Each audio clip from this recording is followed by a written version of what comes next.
बातमी जळगावमधून जळगाव महानगरपालिकेची प्रारूप मतदार यादी प्रसिद्ध झाली आहे। मतदार यादीमध्ये 33,770 दुबार मतदार आहेत। प्रभागनिहाय गोंधळ वाढलाय। हजारो मतदारांचे वॉर्ड हे बदललेत। या गोंधळामुळे उमेदवाराकडून हरकतींचा पाऊस पडण्याची शक्यता आहे। जळगाव पालिकेची दोनदा पुढे ढकललेली 4,38,523 मतदारांची प्रारूप यादी अखेर प्रसिद्ध झाली आहे। माझ्या प्रभागातील माझ्याच एरियाला लागून जवळजवळ 300-350 मतदानाचा आम्ही अभ्यास केला, तर ते दिसत नाहीये।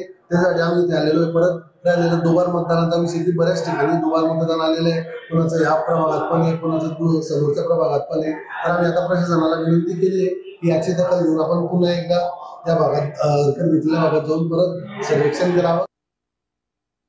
दुबार मतदान झालं, दुबारचा विषय नाही, पण ज्या प्रभागामधले प्रत्येक प्रभागाचे 2-2 हजार 3-3 हजार नाव शेजारच्या प्रभागात गेलेत। मग ज्या लोकांना उमेदवारी करायची उमेदवारी कशी करायची, प्रशासनाने मतदान यादी सविस्तर छाननी करून करायला पाहिजे होत्या, जेणेकरून मतदार यादी ही पद्धतशीर झाली असती।